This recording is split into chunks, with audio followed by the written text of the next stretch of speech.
몰랐어. 뿅뿅뿅. 좀 더 공부하셔야 되겠습니다.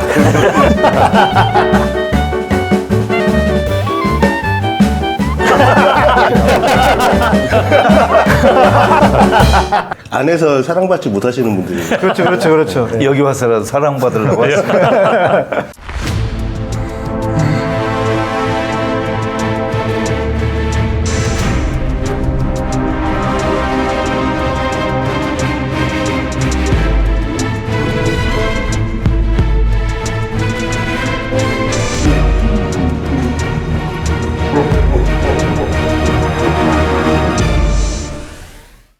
아니 저번 주에 저랑 그 대담하신 거 중에 예. 뭐가 틀렸다면서요? 팩트 체크가. 예, 제가 저기 발견했습니다. 네. 제가 제 그 흠을 발견하는 거 아주 유쾌한 일인데. 누가 제보 들어온 거 아니에요? 제보는 틀린 아니고 저도 사실은 깜빡했는데 임진왜란 때 우리 조선에 들어온 일본의 제일 높은 장수가 그 도요토미 히데요시인데 그 사람 밑에 두 선봉장이 있었는데 하나인 그 고니시 유키나카 이 사람이 그 고니시 유키나카. 예, 한자로 하면 소서행장. 이 사람이 신자였고 천주교 신자였고 그걸 제가 그 도요토미 히데요시로 착각을 했어요. 아 그때 이제 신부가 우리나라에 처음 발을 디딘 게 그 사람을 통해서 도요토미 히데요시가 아니고 그 밑에 있는 장수를 통해서 들어왔다. 예, 그 장수. 예. 아니 그렇게 그래서 중요한 것 같지는 않아. 이름이 다르니까. 역사적 사실로서. 그리고 방송에서 팩트가 중요하니까 그래서 저는 새로운 학설이 나온 줄 알았어. 그래서 아니요. 나도 듣다가 그 도요토미 히데요시도 그랬다고 이랬었는데. 제가 완전히 착각했어요. 또 하나는 그 김대건 신학생이 그 프랑스로 유학을 갔다고 제가 착각했는데 프랑스가 아니고 여기 그 마카오. 아 그럼 마카오 계시다가 프랑스도 한번 가지 않았을까요? 글쎄요, 모르겠네. 하여튼 제가 분명히 착각을 불어를 했고. 하셨나 보다, 불어를. 네, 불어는 아주 잘했어요. 그래도. 파리 여방선교회 신학교를 다녔으니까. 하여튼 저번에 제가 두 사실을 착각했고 그걸 사과드립니다. 정정하니까 혹시 시청자 여러분들 좀 넓은 마음으로. 얘기 안 했으면 아무도 몰랐을 것 아니 같은데. 안 넓어도 괜찮아요. 안 넓은 마음으로라도 다. 시청자들이 넓은 마음으로 틀린지 알면서 하여튼 넘어갔을 분명히 텐데. 제가 그 정정하고 제 그 실수를 용서를 청합니다. 예. 용서 안 할래요? 이게 이제 방송하다 보면 자기가 알고 있던 게 분명하다고 생각했던 거에서 실수를 하더라고요. 그러니까 좀 애매하면 찾아보니까 찾아서라도 검색이라도 해보면 괜찮은데. 애매하지 않을 때가 문제인 거니까. 그러니까요. 예, 내가 확실하게 알았는데 했는데 이게 나중에 보니까 아닌 거야. 기억이 이제 항상 왜곡되기 때문에. 그래도 제가 빨리 발견한 게 다행이고 또 빨리 이렇게 사과하고 정정하게 된 게 너무 감사합니다. 네. 이제 절대 안 까먹겠네요. 예. 고니 씨. 아니 그 말이 나와서 저 오늘 우선 궁금한 거는 왜 인간은 자꾸 종교를 갖는가? 굳이 필요하나? 이게 요새 또 그런 생각이 더 많이 드는 게 요새는 종교 지도자가 아닌데 종교 지도자처럼 구는 사람들도 있잖아요. 네. 뭐 근데 뭐 저는 정치인이라든가. 종교 지도자란 말에 사실 저는 좀 반감이 있어요. 왜냐하면 엊그저께도 우리나라에서 이른바 7대 종단 그 사람들이 이명박 전 대통령하고 그 이재용 삼성 부회장의 사면을 이렇게 요청하는 성명서를 발표했는데 제가 그거 읽어보니까 이런 문장이 있어요. 우리 종교 지도자들은 아니 자기 스스로를 종교 지도라고 자칭하면 어떡해요? 그 우리가 해주는 말 아닙니까? 그렇지. 예를 들면 제가 스님한테 전화하면 스님 안 권한하셨습니까? 이래야지 스님이 봤다가 나 누구 스님이요? 이럴 수는 없는 거잖아요. 나 어느 절에 중두고 올시다 이래야 맞지. 자칭으로 내가 우리 종교 지도자들 하니까 이 양반들 겸손한 걸 전혀 모르네. 그 7대 종단이면 어디예요? 뭐 예를 들면 뭐 불교, 불교, 뭐 개신교, 가톨릭, 원불교, 유교, 하여튼 뭐 7개가 동학 있습니다. 뭐 등등. 그러니까 웃기네. 나는 몰랐는데? 네. 나한테 연락도 안 하고 자기들이 지도자고 그러면 어떡해. 아니 본인이 스스로 종교 지도자라고 해야 되는 거예요. 그래서 저는 그건 지도자인지 아닌지는 우리가 정하는 거고 그렇죠. 자칭해서 우리 종교 지도자들 하니까 이분들은 아직 지도자가 되려면 멀었구나. 그렇지. 아니 성경에 보면 예수님이 뭐라고 그러냐면 너희는 지도자가 되지 말라. 선생이 되지 말라, 아비가 되지 말라 이랬어요. 예수님이 직접 하신 말씀이에요. 근데 자기 입으로 지도자라고 하면 그거는 난 예수 안 믿는다 이 말이지 뭐야. 그래서 사실 지금 이 얘기가 굉장히 순진한 얘기입니다. 네, 왜요? 그러니까 이 7대 종단이 모이고 그거를 이제 협의회를 만들고 지도자다 막 하는 건 이제 정치적인 이유거든요. 그래서 정치 쪽에서 이 표를 생각해서 얘네들을 이제 지도자라고 이제 이런 분위기를 만들어주고 그렇게 해서 이제 표를 모으자는 형태로 이게 종단 협의회 만들고 막 이런 거지. 그러니까 지들이 자기가 우린 지도자들 이렇게 얘기하고 이렇게 나가는 건데 이 순수하신 분들은 왜 너가 지도자냐 막 이러신 거지 지금. 신문이나 이 텔레비나 언론에 보면 기자들이 가끔 그런 걸 써요. 종교 지도자들은 이런 말을 했다. 그런데 그렇죠. 종교 지배자라고 하는 게 정직하죠. 지배자. 우리나라에 지도자가 어디 갔어요, 지금. 그리고 거기 나와 있는 사람들 보니까 지도자가 나는 하나도 안 보여요. 나는 저 사람들이 지도 받은 일도 없지만 그 사람들께 지도자라고 존중받을 인물이 안 보인다 이 말이죠. 저는 갑자기 그 생각이 드네. 나는 그러면 지도자인가? 나는 내 스스로, 나도 목사니까 내가 그러면 기독교 개신교의 무슨 지도자인가? 나는 내 스스로 그렇게 생각해 본 적이 없는데? 아니, 이게 우리 목사님처럼 겸손하면 그런 단어 안 쓰지만 저 같으면 이제 목사님에게 제가 사실은 목사님께 많이 사수하고 있고 많이 배우고 있으면 이렇게 하는 게 맞잖아요. 근데 내가 나보고 우리 종교 지도자들 맞아. 이거 잘르세요. 이것도 나 맞아주고. 안 자른다 이거. 아니 어떻게 종교 지도자라고 스스로 자칭을 합니까? 맞아요. 지도자란 말이 그렇구나. 네. 별로 거기에 대해서 문제의식을 못 느껴봤어요 사실은. 예. 지도자라는 말이 이렇게 굉장히 높은 그런 존경을 포함하는 그런 단어라는 생각 자체를 별로 안 해본 것 같아요 사실. 근데 각 종교 종단에서 어떤 중요한 또 무거운 또 큰 직책을 맡는다고 그래서 자동적으로 지도자냐 이거 의문을 품어야 된다 이거죠. 네. 아니, 그리고 대부분 우리 교수님 말씀 주셨지만 예를 들어서 우리 그 교단에서 총회장만 해도 별거 아니에요. 그냥 교회 좀 크고 심지어 교회도 크지도 않고 돈 좀 있고 하고 또 정치적인 야망이 있고 하니까 그 사람들이 거기 가서 그렇게 하는 거지. 누가 무슨 그런 사람들 지도자라고 생각을 합니까? 저도 그거 볼 때마다 너무 화딱지가 나더라고. 내가 언제 너를 지도자라고 생각했는데. 근데 사실은 그 비종교인들은 별 관심 없어요. 지도자라고 하든 뭐라도 하든 그냥 그건 그래. 자기들끼리 하나보다 돈 좀 받았나 보다 그냥 이런 생각하죠. 아니 근데 질문이 그 질문이 아닌데 원래 질문을 갖고 괜히 딴 데로 자꾸 가는데 질문 다시. 우리 소장님이 열받으셨어. 왜 인간들이 자꾸 종교를 만들고 신을 모시고 그런 게 없는데도 저번에 제가 그 카고 신앙, 화물 신앙 말씀드렸잖아요. 거기는 굳이 그럴 필요가 없는데 그런 걸 자꾸 신을 만들어내나. 그렇죠. 하다못해 미군 진짜 잠깐 주둔했다가 간 미군까지도 신으로 모시는 거 아니에요. 그 자기랑 비슷하게 생긴 사람들은 안 모시고 비행기가 신기하니까 비행기를 신으로 모시는 그런 느낌인데 왜 그럴까요? 그건 너무 간단한. 왜 어떻게 간단합니까? 네. 인간이 가진 어떤 다른 동물들은 종교 활동을 안 하잖아요. 그렇죠. 그런데 정말 인간이라고 하면 부족들도 그런 걸 만들잖아요. 그럼 차이는 뭘까요? 결국 동물과 사람의 차이 중에 하나인데 바로 그게 제가 가끔가다 말하는 메타인지에서 유래합니다. 메타인지라고 하는 것은 단순한 인지 능력이 아니라 동물 다 인지 능력이 있으니까 그 중에서 인간이 가지게 된 가지고 있는 독특한 정신 활동은 자신의 존재에 대한 의미, 내가 어디서 와서 어디로 가나, 나는 왜 사나, 내 존재의 의미는 뭘까? 너는 그런데 나는 왜 이래? 이런 자기의 어떤 존재, 자기가 가진 생각이나 자기에 대한 느낌에 대해서 다시 한번 생각하는 능력, 그걸 메타인지라고 부릅니다. 메타커그니션. 그래서 그 종교가 다루고 있는 영역이 그대로 메타인지 영역에 들어있어요. 이런 지점을 자기 존재와 연결해서 생각해 볼 때 종교는 필연적으로 나오게 되는 것 같습니다. 그래서 그 대상은 뭘 해도 좋아요. 그러니까 원시 부족들이 비행기가 뿅 날라오고 뭘 하니까 와, 자기 능력으로는 생각할 수 없는 지점을 하니까 야, 비행기를 신으로 모시고.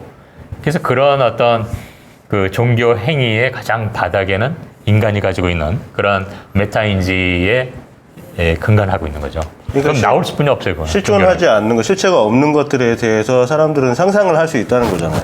그리고 의미를 부여하죠. 의미를 단순한 부여하고. 상상이 아니라 거기에 의미를 부여하고. 그러니까 전에 이제 우리 선생님께서 말씀 주셨던 인간이 종교를 만들고 신을 만들어낸 거냐, 아니면 신이 인간을 만들었느냐, 이 문제인 것 같기도 해요. 그렇죠? 네네네. 그러니까 이제 뭐 개신교나 가톨릭 입장에서는 인간이 신을 만들어낸 건 아니다라는 게 전제잖아요. 네. 네, 이게 신앙이라고 하는 것이. 근데 선생님 어떻게 보세요? 그러니까 이제 우리 교회 성당에서는 생긴 순서는 하나님이 먼저고 그 다음에 인간이 생겼는데 깨닫는 순서는 인간이 하나님을 거꾸로 찾아간다는 거죠. 이게 생긴 창조의 순서와 깨닫는 순서는 반대되는 거죠. 네. 근데 저는 뭐 불교고 모든 종교의 그 기초에는 인간이 스스로 느끼는 고통이 있다고 생각해요. 이게 고통을 느끼기 때문에 그 고통을 해결하는 방법을 찾다가 인간의 힘으로는 다 못 찾겠다 해서 또 다른 걸 찾아보려는 그런 이제 마음에서 여러 가지 그 종교가 생기지 않았나. 네, 그러니까 그런 면에서 보면 이 고통이 발단이라는 건 확실한 것 같습니다. 근데 그 고통을 풀어가는 방식에 있어서 메타인지가 작동하는 거고요. 그런 면에서 신이 있느냐 없느냐 질문할 적에는 신에 대한 개념을 좀 더 명확히 해야 됩니다. 네. 다시 말해서 지금 말한 것처럼 우리의 근원으로서의 존재를 그건 누구도 부정 못해요. 불교도 그렇고 뭐 우리가 있는 어떤 원인은 있을 테니까. 네.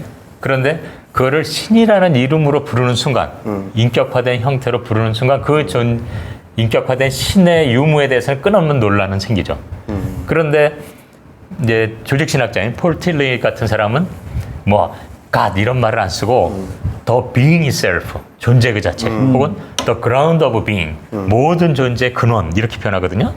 그러니까 그거를 그리고 뭐 예수님 누구예요? 뭐 물어보니까 나는 길이요, 진리요, 생명이다. 그러니까 길이요, 진리요, 생명에 의해서 우리가 나온 건 불교도 부정 안 합니다. 그걸 이제 이름은 다르지만 다르마라든지 뭐 본래 자성이라는 표현하지만 그런데 그런 면에서 본다면은 신이 있느냐 없느냐 했을 적에 우리의 존재 근원을 부정하는 종교는 하나도 없어요. 그런데 인격화된 신, 그걸 인격화해서 이름을 예수라고 붙이고 부처라고 붙이고 막 이렇게 붙였을 적에 그 신은 우리가 우리를 투사시켜서 만든 신에 가깝죠. 물론 거기서도 효용은 있어요.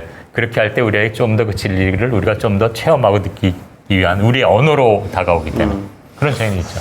근데 저는 뭐 그렇게 생각해요. 저는 무신론자로서 네. 제가 이제 교회를 오래 다녔단 말이죠. 우리 그래도 한 적어도 10년 이상은 다닌 것 같아요. 웬만한 거 다 겪어봤는데 네. 그리고 불교 철학에도 빠졌다가 지금 이제 제가 정리한 건 제가 이제 무신론자의 포지션을 갖게 된 거는 네. 여기서 말하는 각 종교에서 말하는 신이라는 게 어떤 지금 말씀하신 인격화된 신이 존재하는 게 아니라 어떤 아까 말씀하셨듯이 우리가 갈등이나 어떤 문제, 그러니까 고난을 해결하는 방식에서 그 이제 현실에서 뭐 일종의 도피가 될 수도 있고 의존이 될 수도 있고 무언가에 대한 그런 차원에서 인격화된 신을 만들어냈다고 생각을 하는데 그러면 사람들이 말하는 신이란 게 뭐냐?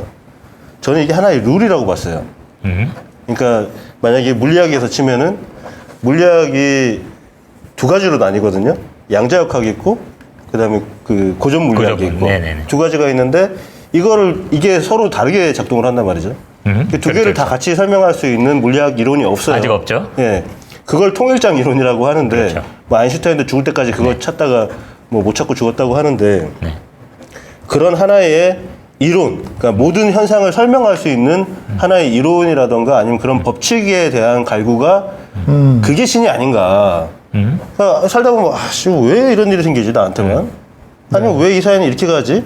이거에 대한 해답을 신적 존재에서 찾으려고 했던 것 같은데 사실은 그게 우리가 인격화된 신이 아니라 그것들을 우리가 다 이해할 수 있고 설명할 수 있는 네. 그거 자체를 그냥 신이라고 우리가 상정을 한 거 아닌가라는 생각을 하고 있어요. 저는 지금. 제 생각이 비슷한 겁니다. 그래서 부처든 그러니까 그 얘기를 조금 더 빨리 깨우쳐서 해준 사람들이 예수님이 될 수 있고 말 그대로 부처님이 될 수 있고 뭐 마호메트가 될 수 있고 네. 이런 거 아닌가 하는 저는 생각을 하고 있어요. 뭐 근데 이제 문제는 이제 그런 거죠. 저는 어렸을 때부터도 노래를 좋아하긴 하는데 가수는 몰라요. 가수에 대한 별 관심이 없어요. 네. 근데 보통 사람들은 자기가 좋아하는 노래가 있으면 가수에 대해서 홀릭을 한다든지 뭐 이렇게 빠지잖아요. 근데 그런 차이가 존재하는 건지 그냥 그 사람이 하는 말이 되게 그럴싸하고 나한테 감동을 주고 치유를 해주고 하니까 그냥 그 사람을 믿어버린 거 아닌지.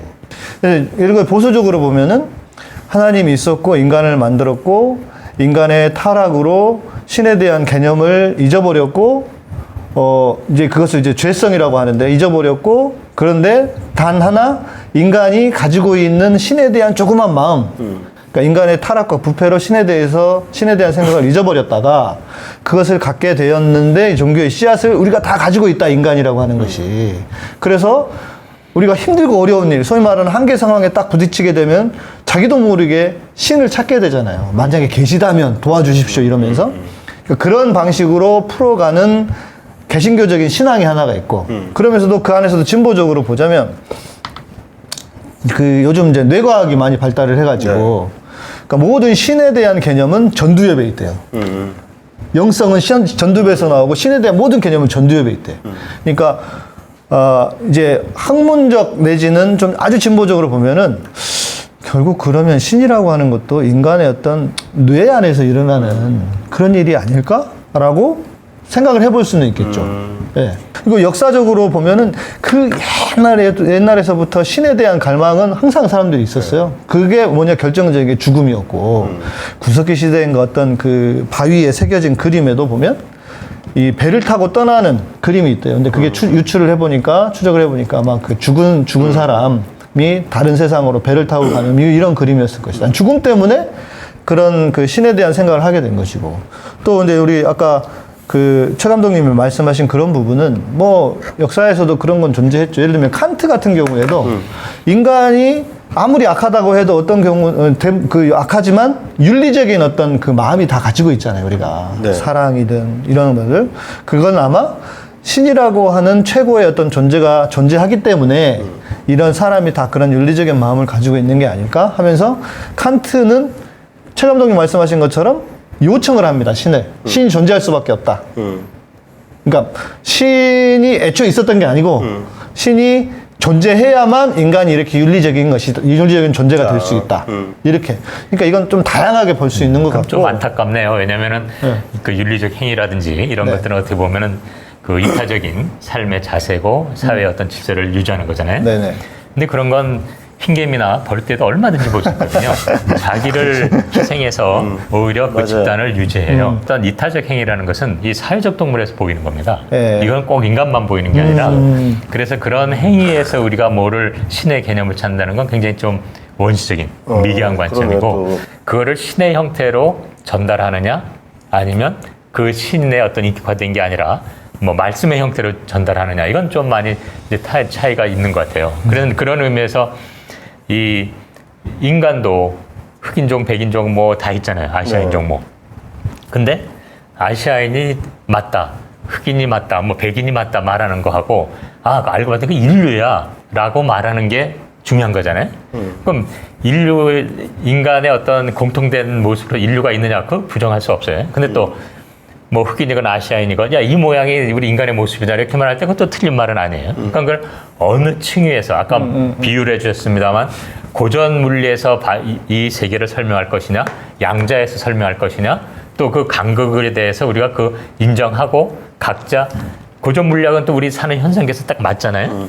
또 양자역학 세계에서는 그 세계는 딱 맞는 얘기고 네. 아직 통일된 것은 없지만 그렇죠. 그 층위를 달리해서 얘기할 때 얘기가 되지 양자의 세계와 고전 물리학의 세계를 같이 놓으면 이건 모순됩니다 되게.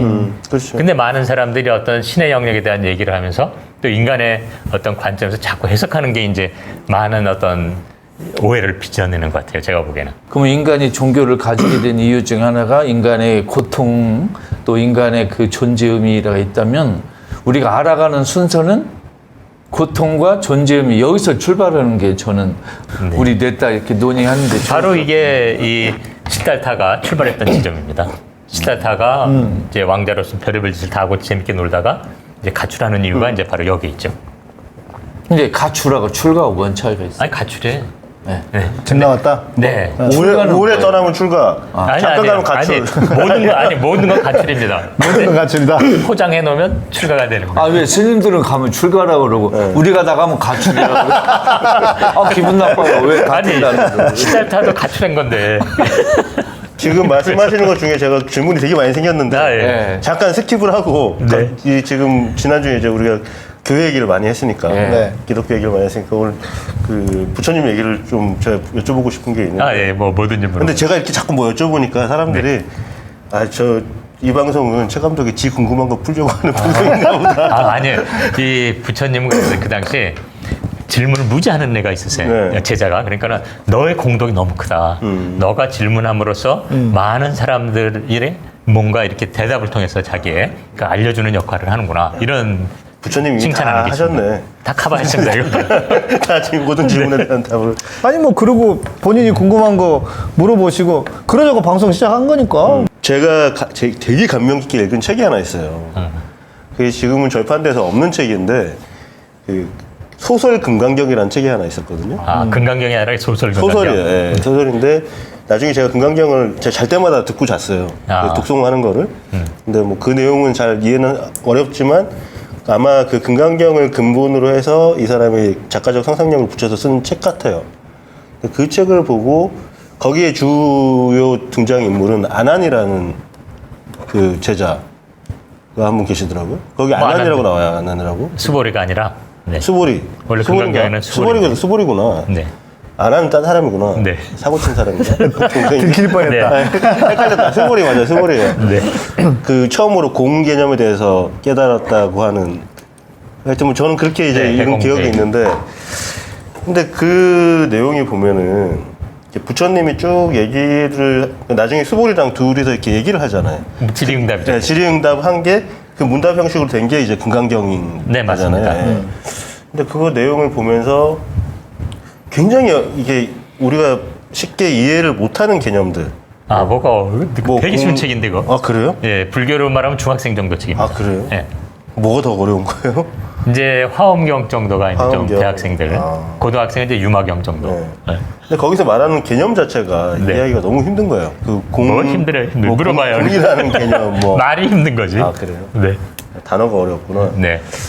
아무튼 저는 이제 그 책을 통해서 이제 이게 부처님과 이 불교에 대해서 조금 이해를 가졌어요. 좀 네. 가졌는데, 소설을 통해서. 네, 소설을 예. 통해서. 왜냐면 이게 불경 같은 건 너무 어렵잖아요, 읽기가. 그렇죠. 쓸데없이 말이 어렵죠, 말이. 네. 그래서 제가 처음에 이제 의문을 가진 거는 불교는 도대체 뭘 믿는 거지? 네네. 종교니까 뭔가를 이게 신앙이 있는 건데 네. 왜 기독교는 예수님을 믿거나 뭐 하나님을 믿거나 그 믿는 대상이 있잖아요. 개체가 되는. 네. 네. 근데 불교를 봤을 때는 부처님을 믿으라고 하진 않는 것 같거든요. 예, 아니, 그런. 그럼 도대체 뭘 믿는 거지? 네. 이 생각이 들더라고요. 예. 진리를 믿으라는 겁니다. 기료 진료 생명을 믿으라는 겁니다. 그리고 그래서 그건 이제 그 당시 말로 이제 다르마.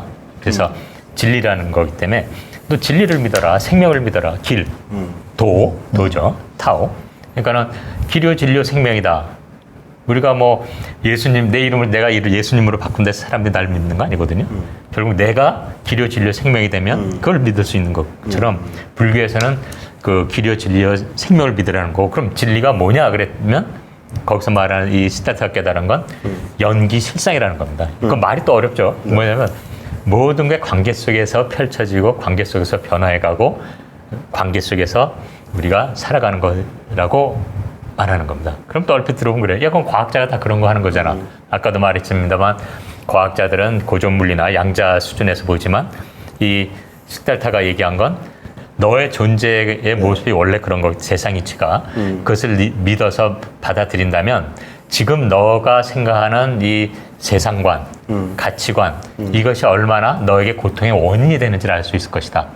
그래서 그 너의 그 고통이 어디서 비롯됐냐면 마치 하나님의 진리에서부터 떨어져서 그 죄성에 빠진 것처럼 너가 이 원래 이 진리의 모습을 안다면 지금 같은 고통과 이런 모습이 안 될 텐데 네가 그렇게 돼 있기 때문에 그런 이제 여기서는 무명이라고 부릅니다. 그 원죄성을. 그것은 관계성을 잘 이해 못하고 본인이 있다고 생각하는 것. 네. 나는 나야. 내 생각이 중요해. 뭐 혹은 심지어는 나는 진리를 알아야 돼. 이런 생각 자체가 너가 만들어낸 하나의 허상이다. 그러니까요. 왜 저희 교회 가면 사형리 있잖아요. 네. 하나님을 만나게 된 4가지 원리해서 제가 길바닥에서 그거 들고 기타 치면서 전도도 많이 했었는데 네. 근데 그 지금 말씀하신 게 그 불교에서는 사상이라고 있더라고요. 네. 뭐 아상, 인상. 네네. 그걸 대표적인 그런 착각의 모양새가 4가지 종류가 있죠. 내가 있다고, 고정된 내가 있다고 생각하는 것. 그리고 인상, 즉 타자, 이 세상이 내가 인식하는 이대로 이게 그대로 이 진리라고 고정됐다고 착각하는 거. 아상, 인상, 중생. 중생상은 또 시간의 개념도 포함됩니다. 네. 과거, 현재, 미래가 일직선으로 가기 때문에 뭐 이런 일직선의 어떤 시간적 관념 이것도 있고 그런 다음에 숫자상. 네, 숫자상이 이제 목숨, 네, 시간의 숫자상이 관념이고 그리고 공간이라고 생각하는 거. 네, 중생상은 이 무중생이라고 표현하지만 그 담겨 있는 개념은 시간, 공간이고 숫자상은 시간. 우리는 시간과 공간이 이게 고정된 거라고 생각하잖아요. 그게 이제 원래 이제 우리 고전 물리학적인 세계인데, 근데 이 양자 물리학적인 세계, 맞아요. 즉 동시성이 있고 생과사가 동시에 네. 있고 시간이 비선형적으로 돌아가는 이 세계가 있다라고 하는 그런 것을 말해주고 그러니까 저는 이게 불교 철학을 이렇게 관심을 가지면서 네. 야, 이거 양자역학하고 되게 비슷하다. 많이 닮습니다. 네. 왜냐면 이게 양자역학의 세계에서는 우리가 실제로 인지할 수 있는 세계는 아니거든요. 그렇죠. 인지할 수 있는 세계는 아닌데, 그러니까 뭐 이런 거죠. 제가 이해하기로는 그랬어요. 그때 어떤 사람이 어떤 브라만이 네. 그 수호를 찾아가서 당신이 뭔가 깨달았다는데 나한테 설명을 해봐라 라고 했더니 초가집을 하나 가리키면서 저 초가집이 뭘로 보이냐? 그 초가집이지 않냐? 그러니까 저기서 초가집에서 지붕을 뜯어내면 그 지붕이 초가집이냐? 그럼 이제 그거는 이제 그냥 그 벽단인 거죠. 저 벽을 허물면 저기 집이냐? 그러면 이 초가집이라고 돼 있는 거는 우리가 초가집이라고 믿고 있는 거는 그때 그 상황에서 그냥 그렇게 형상을 가졌을 그런 뿐인 것들의 거죠. 관계에 의해서 그 형상을 네, 가졌어요. 그냥 형상을 가졌을 뿐이지 이거를 조금만 분리해놓고 보면 시간이 지나면 그거 어차피 무너질 거 아니에요. 무너지면 그냥 뭐 돌더미, 흙, 그리고 뭐 볏짚 그거조차도 시간이 지나면 그냥 흙, 네. 모래 이런 걸로 돌아가 버린단 말이죠. 그래서 여기서 말하는 것들이 이게 우리가 지금 현재 실존을 한다고 믿는 것들이 실제로는 그냥 잠깐 그 모양을 띄었을 뿐이지. 저는 이 생각을 한 거예요. 유리컵을 들고 있다가 이 유리컵이 우리는 항상 유리컵으로 있을 거라고 생각을 하지만 빡 깨버리는 순간에 그냥 유리 조각밖에 안 되는 거고 네. 이게 시간이 더 지나가면은 그냥 모래알처럼 변해버릴 텐데 우리는 마치 이게 영원히 유리컵처럼 상정을 한다는 거죠. 근데 여기서 잠깐 네. 듣죠. 그 중요한 건 네. 그러한 이것이 있다 없다 이게 허망하다 사라진다라는 개념보다는 더 중요한 개념은 그 관계에서 만들어진다는 걸 철저하게 인식하는 게 중요합니다. 처음에 만들어질 때 아니 그러니까 관계. 이게 초가집이라도 흙과 풀잎과 이게 관계를 맺었을 때 집이 된 거잖아요. 네. 그러니까 관계에 의해서 풀이 지붕도 되고 흙이 벽도 되는 거고 이 관계성이 끊어지면 얘네들은 다시 돌아가고 그리고 관계가 다시 형성된다면 다시 집이 될 수도 있죠. 그런 것처럼 이게 단순히 있다 없다 혹은 이것이 뭐 사라진다 이것은 나중에 결과론적인 얘기고 그래서 관계성이 굉장히 그래서 이제 연결법이고. 그렇게 네. 인연을 중요시하는구나. 그렇죠. 네. 근데 네. 불교는 저도 좀 궁금한데, 그러니까 색즉시공, 네. 공이잖아요, 모든 게. 네. 네. 이 공은 무의 개념인가? 아닙니다. 네. 또 플라톤이 이야기한 지금 아까 말씀해 주실 때도 무슨 생각이 들었냐면 우리가 인지하고 있는 것은 실제가 아니고 이것은 그림자와 같은 것이다. 네.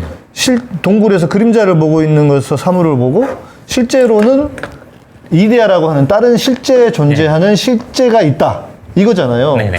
이거하고는 어떤 차이가 네. 있을까요? 간단히 말하면은 지금 말씀해 주신 것처럼 공이라고 하는 것은 없다 예. 혹은 허무하다 뭐 니힐의 그렇죠. 문제가 전혀 아니고요. 아니에요. 네, 여기에 공의 개념은 머무르지 않는다는 문자입니다. 우리는 보통 불교는 늘 인생은 허무하다 뭐 이렇게 하는 걸 하는데 그게 이제 참 표피적으로 이해한 사람, 글자만 이해한 사람들이고요. 네.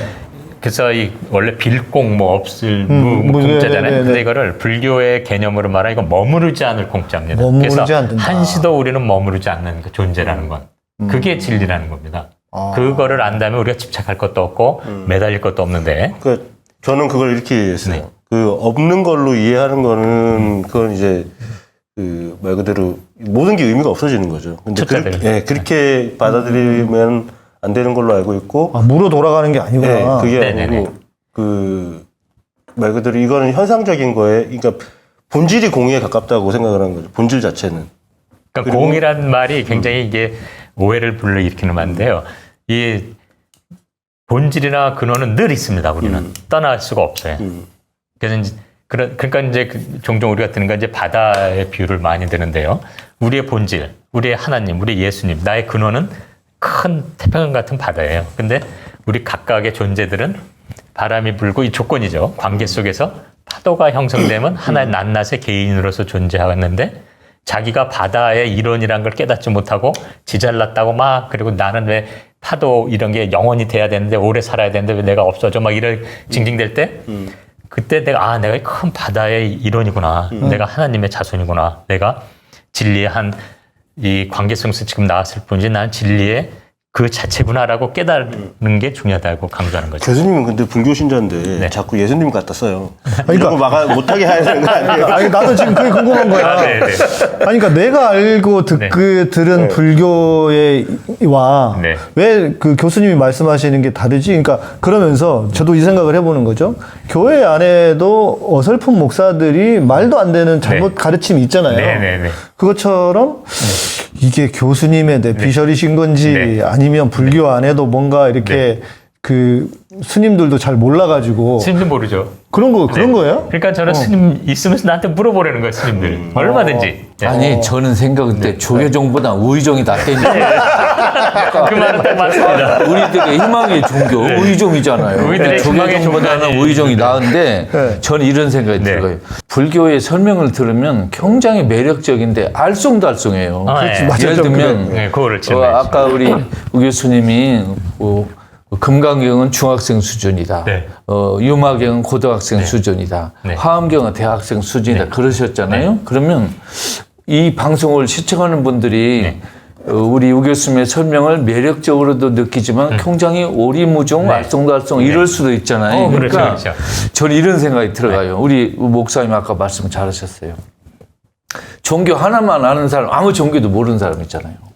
근데 우리는 지금 어떤 사람은 나는 불교만 알아. 네. 어떤 사람은 나는 카톨릭만 알아. 개신교만 알아 하니까 자기 종교는 잘 아는 것 같지만 이웃 종교를 모르기 때문에 자기 종교도 이해를 못하고 있어요. 내가 볼 때. 그래서 저는 이런 생각 들어가요. 우리나라 초중고에서 독일처럼 종교하고 철학교육을 시키는 게 낫겠다. 왜? 종교는 너무 우리 국민에게 많은 영향을 주고 우리 인생을 한평생 영향을 주기 때문에 나는 철학하고 종교를 우리 학교에서 가르치면 어떤가 이런 생각이 들어가요. 우리 또 초중고생들이 싫어합니다, 이거를. 저는 배울 게 또 생겼잖아. 철학하고 종교 교육이 되면 정치에도 굉장히 큰 변화가 생길 거라고 생각해요. 그렇죠, 맞습니다. 예. 이 방송을 하는 이유도 사실 그거예요. 네네. 이게 우리가 어떤 신앙의 영역에서, 그러니까 뭐 우리 정치적인 신정도 마찬가지잖아요. 거의 신앙의 영역에 머무른단 말이에요. 이거를 우리가 어떤 식으로 합리적으로 바라볼 수 있느냐에 따라서 서로 상대 진영에 대해서도 이해를 하거나 그렇죠, 아니면 너무 매몰되지 않는 네. 객관적인 태도를 유지할 수 있다고 보거든요. 하나 포인트는 오히려 제가 강조하고 싶은 것은 시다다 깨닫고 나서 이제 얘기를 할 적에 사실 어느 종교보다도 혁신적인 게 이제 이 불교고 이 시다타였거든요. 왜냐면 그 당시 2500년 전에 지금도 인도에는 신분 캐스트 제도 있잖아요. 카스트, 예. 네, 카스트 제도가 있어서 지금도 못 바꾸는데 맞아요. 그때 깨닫고 나서는 한 소리가 야 그런 거 다 중요하고 인간은 똑같다. 그건 말도 안 된다. 인간의 존귀를 굳이 결정한다면 그 사람의 삶의 모습을 봐라, 행위를 봐라 이랬거든요. 그건 신분이 아니다고. 그러니 그 돌맞아 죽을 일이죠, 그 당시. 그렇죠. 지금 2500년 지나도 안 변한 이 인도 사회에 그 당시 신분 거를 다 팽개치고 인간으로서의 존귀함을 딱 얘기를 해주고 그러나 그 안에서도 삶의 모습이 너를 규정한다라고 얘기를 하면서 네가 제대로 살아라라고 했습니다. 근데 그 신분제도에 브라마는 공부를 매일 한 놈들이고 그 불가촉 청년이라는 사람은 아예 글이란 건 이해도 못하는 그쵸. 사람을 자기가 그거를 깨면서 그 얘기를 해줄 적에 그 브라만에는 브라만에 맞는 형태의 이야기 또 불가촉 청년에게는 불가촉 청년에게 이해할 수 있는 얘기로 사실 해줬어요. 지금 말씀하셨던 그거를 다. 근데 거꾸로 말하면 그러다 보니까 이게 완전히 나중에 이제 오해가 생겨요. 그러니까 대표적인 윤회라는 것도 기본적으로 건 힌두교에 깔리는 개념인데 네네. 불교는 기본적으로 무아, 지금 계속 아까 나왔습니다만 이제 무상이라든지 실체가 없다고 얘기하는 건데 윤회를 얘기를 해지. 근데 그거를 이제 불가초청민들한테 그런 얘기를 할 때 그거 어렵잖아요. 어려우니까. 그러니까 야, 네가 제대로 마음 비우고 잘 살면 예. 좋은 결과를 얻는 거야라는 얘기를 하면서 그런 직선적 시간관의 윤회를 얘기를 해줄 수뿐이 없었거든요. 이제 근기에 맞게 말했을 때. 그러다 보니까 그 계층에서 이해할 수 있을 그렇죠. 수준으로. 그래서 그 함의를 그나마 삶의 현장에서 풀어갈 수 있게 얘기를 해줬는데 그게 이제 계속 그런 다양하게 섞여오면서 지금은 사람들은 예. 불교, 뭐 좋은 일 하면은 사람 나고 나쁘지 않아 개로 태어난대. 뭐 예, 이상한 건 예. 이상한 얘기가 지금 또 막 나오고 중들이 그런 얘기 하고 다니는 거예요. 그러니까 지금 불교가 가지고 있는 이제 그러니까 저희가 이해하고 있는 네. 불교에 대한 이해도 어느 정도는 인생은 고통이고 세상은 무 내지는 공인데 그 세상에서 우리가 쎄를 쓰고 살아가다가 이제 윤회를 하잖아요. 말씀하신 것처럼 못된 짓 하면 개로 태어나고 네. 뱀으로 태어나고 네. 그러다가 또 다시 사람으로 태어날 수도 있고 그러다가 이 모든 윤회를 끊고 이제 해탈로 가는 것. 그것이 일종의 기독교의 구원과 같은 개념인 거라고 이해를 하고 있는 정도인데 네네네. 이게 그럼 틀린 거예요? 극선적 시간을 부정하기 때문에 내가 뭘 하면 뭐 인간이 되고 개로 되고 이런 거는 그 부분은 틀리지만 네네네. 깔려 있는 개념은 맞습니다. 어. 근데 이제 이게 뭐 공으로 돌아가고 무로 돌아가는 게 아니라 지금의 모양새나 지금의 어떤 현상 자체가 관계성의 변함에 따라 또 변하고 다른 관계성으로 펼쳐진다라고 말을 하는 거죠. 예. 그래서 이제 그거를 업이라고 표현하는데 불교용어로는 네, 업보할 때 업. 네네. 예. 그래서 죽으면 우의종이라는 건 없어지죠. 예. 그러나 나를 이루고 있던 모든 관계성과 나를 이루던 몸의 원소들은 또 흙으로 돌아가서 재활용될 거잖아요. 네. 또 관계는 또 뭐 자식으로 뭘 해서 이어져 갈 거고 네. 이런 식의 그 원인과 결과의 관계성을 말한 거지. 네. 뭐 우의종이가 그대로 있어 죽으면 또 뭐가 되고 이런 그거를 것들은 좀 없습니다. 쉽게 우화적으로 풀어준 거를 사람들이 오해를 한 거네. 네네 맞습니다. 일종의 이제 생활 철학으로서의 기능을 위해서 야, 네네. 니네 죄짓지 말고 살아. 그렇죠. 서로 잘하고 살아. 네가 앉으면 이게 잘 말 돼. 그대로 이게 연기, 그러니까 서로 간의 관계성 속에서 네가 다음, 그러니까 이게 우리가 어차피 돌아갈 거 아니에요. 돌아갔을 때 네 몸을 이루고 있었던 뭔가가 아니면 네 의지를 갖고 있었던 뭔가가 그런 좋은 관계 속에서 더 나은 모습으로 뭐가 되지 않을까. 펼쳐질 수, 이 더 나은 세상을 의지가 되지 않을까. 네. 이렇게 얘기를 한 것 같은데 사람들이 이해하기로는 아니 그러면 강아지 안 돼요 사람이? 네, 안 됩니다. 안 돼요? 네. 모르죠. 그건 될 수도 우리는 있죠. 아니 똥이 됩니다. 똥이 돼요? 네. 그래서 이제 왜 그래? 아니 그게 이제 윤회라는 개념이 사실은 방금 말한 대로 우린 죽으면 똥 되는 거거든요. 전 그래서 그걸 번역을 똥대기새라고 하는데 우리는 죽어서 똥 돼가지고 똥은 또 다시 아름다운 꽃과 생명의 원천으로 또 돌아가고 이런 거죠. 그러면 해탈은 어떻게 돼요? 네, 해탈은 그런 의미에서 자기가 지금 제가 편의상 그래서 이것도 아까 사람이 죽으면 똥이 되고 직선적 시간으로 말했습니다만 네.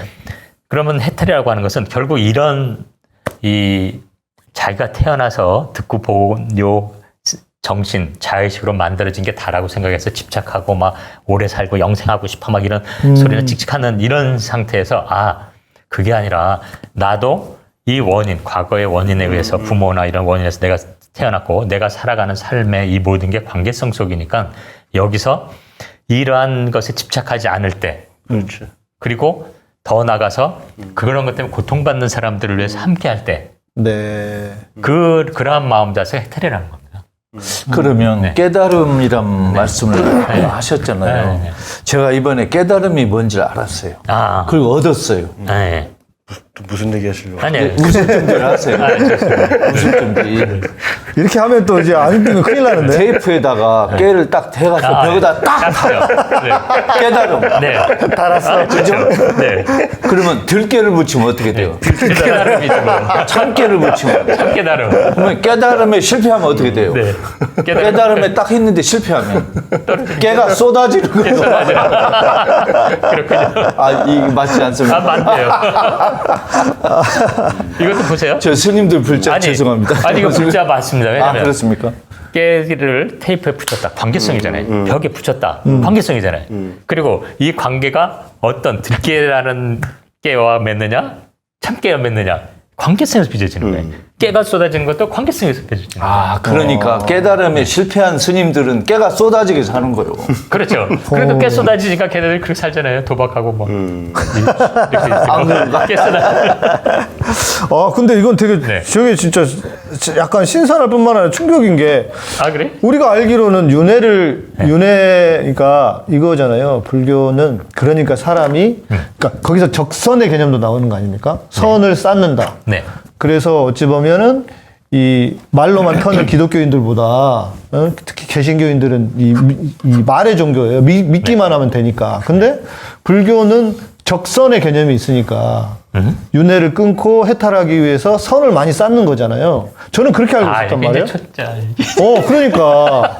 이게 초짜는 나 당연히 초짜일 수밖에 없는데. 왜냐면 예. 선을 쌓는다는 건 이미 거기에 선이란 실체를 상정하는 거잖아요. 그렇죠, 그렇죠. 불교는 그거 없습니다. 그런 근데 의미의 공. 그렇다고 선을 쌓지 말라는 게 아니라 네. 선을 쌓되 그것이 마치 왼손이 한 거 오른손 모르게 하는 것처럼 네. 선을 쌓는다는 생각마저 없을 그 때 자체도 하지 않고 그냥 살아가는 그냥 그렇게 하면서 살아갈 수 있는 상태. 예. 그래서 이제 많은 분들이 궁금한 게 육도윤회란 말이 있어요.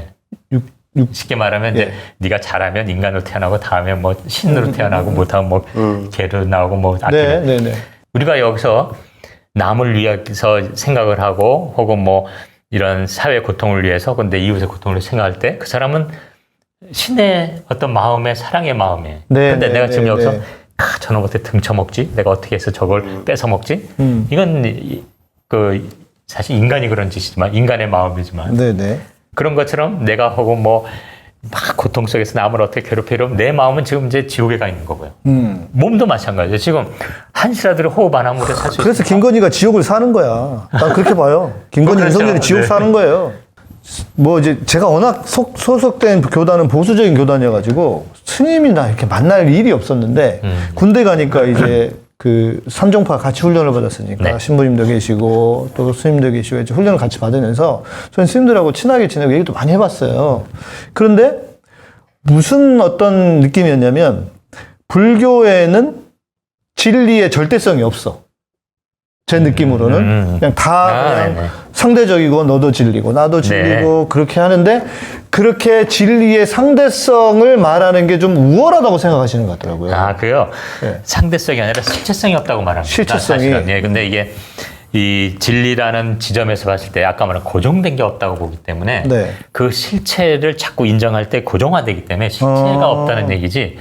왜냐면 불교도 부처의 가르침 외에는 이게 해탈할 수가 없다고 말하는 거예요. 이 진리의 상대성이 아니라 우리가 가지고 있는 고정된 어떤 그 진리관 혹은 그 뭐 그런 것이 있을 때 우리는 배타적이 되거든요. 예, 예. 이게 딱 고정되니까 나는 백이냐, 난 아시아냐, 난 흑이냐. 그러니까 쟤는 이상하잖아, 다르잖아 이렇게 되기 때문에 그 지점을 넘어서 버리면 사실은 이 진리 불교에서는 진리의 그런 어떤 상대성을 의미하는 게 아니라 진리란 걸 고정화된 형태로 받지 말아요. 불교가 깊어, 진짜. 깊어. 선배잖아요. 500년 이상 네. 먼저 나왔고. 네. 개신교나 우리 기독교는 그냥 좀 단순해요, 어찌 보면. 아, 네네네. 그러니까, 답정너죠, 답정너. 예, 예, 예. 아, 그러니까 거기가 복 받은데 원래. 아. 복 없는 놈들이 불교입니다. 막 따져서 막 그래. 그러니까 생각을 하나로 하는 게 아니고 여러 층위를 가지고 계속 이렇게 생각해 저렇게 생각해야 되는데 개신교는 믿어 그럼 구원받아 이거잖아요. 한마디로 얘기하면. 불교에서 추구하는 가치라는 게 저는 사진을 한 20년 했거든요. 네. 사진을 하면서 제가 깨달은 게 한 5년 차쯤 지나니까 제가 보고 찍는 것들이 제가 보는 게 아니란 걸 깨달았어요. 이게 또 이제 불교 안으로 들어가는 거야. 불교의 영성이. 사진하면서 불교에 대해서 되게 많이 공감을 했거든요. 그러니까 이게 제가 보는 게 아니라 제가 학습된 시선이더라고요. 아, 예, 길들여진. 이게 어렸을 때부터 심지어는 저희 애들한테 근데 그게 자기 아니에요? 학습된 그 자기가? 그건 맞아요. 저는, 근데 거기에 집착하면 안 된다는 거죠. 저는 집착하면 안 된다. 네, 무슨 생각을 했냐면 불교에서 아까 아상이라고 얘기했던 나라는 존재를 갖다가 저는 그 자기를 버려라는 얘기를 많이 하잖아요. 그죠? 네네. 근데 그 버리려면 이게 뭔지를 알아야 버리지. 내가 뭘 갖고 있는지 알아야 갖다 버릴 거 아니야. 그렇지, 그렇지. 이런 게 메타 인지입니다. 네. 네. 그래서 이게 내가 뭔지 도대체 찾아봐야겠다라고 생각을 해서 그러니까 잠깐 관찰하고 와서는 그거 찍은 시간보다 훨씬 많은 시간을 제가 찍은 걸 계속 보는 거예요. 그게 이제 한 6, 7년 차 되니까 그게 보이기 시작하더라고요. 그러면은 내가 왜 사람들을 이런 식으로 보지? 왜 이런 장면에 집착을 하지? 이런 색감을 좋아하지? 하는 것들의 근본을 찾으려고 한 거예요. 그때는 이제 제가 뭐 불교 신자라서 그런 게 아니고 사진을 좀 더 잘 찍고 싶었어요. 근데 그 보면은 어디서 다 본 듯한 누군가 찍은 듯한 사진을 제가 답습을 하고 있으니까 그럼 내 오리지널티는 어디서 찾냐? 바로 네. 그게 정말 그런 능력이 있으신 분인 거예요. 네. 그게 바로 메타인지거든요. 자기 생각, 자기의 늘 하던 걸 내가 왜 이걸 하지? 질문을 던지는 인간이 정말 인간다운 인간. 매너리즘에 빠져가지고 어. 이게 제가 심지어는 나중에는 어떠냐면 안 찍어도 제가 무슨 사진이 나올 줄 알아요. 이 장소 갖다 놓으면 이렇게 찍겠구나 하고 먼저 다 보여버려요. 그러면 네. 그거에 대한 그 절망감 내가 사진 작가로서 독창적이지 않다. 그러니까 그거를 찾아 들어가려고 노력을 하다 보니까 내가 왜 이런 사진을 찍었는가를 끝없이 고민하게 되는 거예요. 그래서 그 근본에 있는 뭔가 네. 제가 찍은 사진들이 보면 영화 같은 장면들이 많아요. 왜? 영화를 좋아하니까. 그 영화 중에서 헐리우드 영화들을 되게 좋아했기 때문에 헐리우드 영화의 감성을 모티브로 해서 가져온 것들이 많더라고요. 근데 그걸 이제 찾고 난 다음에 이게 결국에 거기서부터 시작됐구나. 그러니까 이걸 그때 제거를 할 수가 있는 거죠. 그럼 모르는 상태에서 제거가 안 되니까. 네. 저는 이 과정이 불교에서 얘기하는 자기를 찾아가는 과정, 그러니까 진리를 찾는데 네. 우선 진리가 뭔지를 찾으려면 내가 뭔지부터 알아야 될 것 같은 거예요. 그래서 저도 이제 그 경상도에 채씨에 네. 이게 딱 떠오르는 이미지가 있잖아요. 옥리에. 그것도 뭐 장남에 뭐 이런 것들. 그래서 아니 내가 채씨로 안 태어나고 채씨로 태어났으면 달랐을까? 내가 강씨로 태어났으면 더 독했을까? 저 강 기자님하고 많이 싸우거든요. 예. 채씨 강씨기 붙어있어가지고 이게 장난 아니구나 이렇게 생각하는데 아무튼 이런 거를 먼저 제거를 하는 게 우선이겠다. 내가 나도 네. 모르는 사이에 규정되어진 것들. 네네네. 제가 사진 작가로서 보는 사람이 있을 거고, 뭐 애들 아빠로 보는 사람이 있을 거고, 뭐 남편으로 보는 사람이 있을 거고, 저 이상한 놈이라고 보는 놈이 사람이 있을 거고, 이런 모든 시선들을 제외하고 생각을 해야겠다. 왜냐면 이거는 실제 내 모습이라기보다는 그때 지금 저는 이제 사진 작가로 불리지는 않잖아요. PD로 불리잖아요. 그러니까 그때 잠깐의 현상일 뿐인데 사람들이 그걸 본질처럼 생각하는 거를 일단 내가 받아들이고 있다는 거죠. 그래서 그것부터 제끼고 봐야겠다라고 생각하고 나니까 네. 딱 떠오르는 게 그래서 스님들이 출가를 할 때 자기 이름을 버리는구나. 네. 그리고 또 한 가지가 그 관계성, 내가 누구의 아빠고 누구의 남편이고 누구의 자식이고 하는 이거는 내가 갖고 있는 어떤 포지션이지. 관계성 속에서 만들어진 포지션. 그러니까 말 그대로 연극 배우가 무대 위에서의 포지션일 뿐이지 이게 나라고 생각하지는 않잖아요. 그래서 그래서 이게 사회적인 관계를 다 끊는구나. 그리고 또 한 가지가 네. 머리를 깎잖아요. 네. 옷도 다 버리고. 그래서 유심초. 그러니까 이게 어떤 제가 틱낙한 스님인가 네, 틱낙한 책을 스님. 한번 본 적이 있는데 그분이 그런 말을 하더라고요. 이렇게 그 나무에 이 열매가 맺고 이렇게 뭐 이파리가 붙었다가 겨울이 되면 떨어졌다가 하는데 모습이 항상 변하는데 그러면 어느 게 저 나무의 본질적인 모습이냐. 그리고 제가 지금 만약에 뭐 손이 손을 좀 심하다. 머리카락을 잘라 나갔어요. 이 머리카락이 붙어있을 땐 나라고 인지를 하는데 떨어져서 땅바닥에 떨어진 거 보고 저 나다. 이렇게 생각하진 않잖아요. 그러면 이게 팔이 떨어져 나가면 붙어있을 땐 내 팔이지만 저 팔이 떨어져 나가서 저기 썩고 있는데 저 팔을 보고 내가 썩는다고 생각하지 않잖아요. 그러면 몸에 어디까지가 난가. 이것도 나라고 집착을 하고 있다고 보이는 거죠. 20살 때, 20살 때 저하고 지금 50살이 다 돼가는 저하고는 그 성분적으로 같은 게 하나도 없거든요. 그죠? 그럼 이것도 나라고 고집할 수 없는 거고 이것도 나의 집착에서 비롯돼서 이게 나라고 생각하는구나. 그러니까 이제 스님들이 그래서 머리를 깎는구나. 포인트인데 네. 내 집착에 의해서 나라고 생각하는가 아니라 네. 그거를 여전히 이 나라고 생각하는 이유는 왜 그런 거예요? 그러게요. 우리가 초등학교 때 사진을 보면 나 너무나 다른 꼬맹이잖아요. 근데 이거 누가 보면 내 사진 나라고 그러잖아요. 네네. 그게 바로 거기서 집착이 아니라 이거는 관계성 속에서 이게 계속 이어져 온 거. 관계성이 있는 겁니다. 그래서 관계성을 알아차리는 게 중요해요. 지금 아주 좋은 그러니까 성찰하신 거거든요. 그래서 만약에 그 당시 내가 찍는 사진에 계속 만족했다면 네. 이 생각 안 하셨을 거 아니에요. 그렇죠. 네. 즉 만족하지 않았다는 것은 불만족이고 고통이 좀 넓게 말하면 고통이거든요. 술 많이 마셨어요. 고통에 대한 인식에서부터 출발하는 겁니다. 그래서 아까 김 선생님도 말씀해 주신 것처럼. 그래서 이렇게 자기를 성찰해서 되돌아가는 이 능력이 메타인지고 그것에 의해서 결국은 갈 수 있는 것은 뭐 종교의 유형에 따라 다르지만은 하나님도 될 수 있고 부처님 될 수 있고 뭐 진리가 될 수 있고 이렇게 되는 거 아닐까요?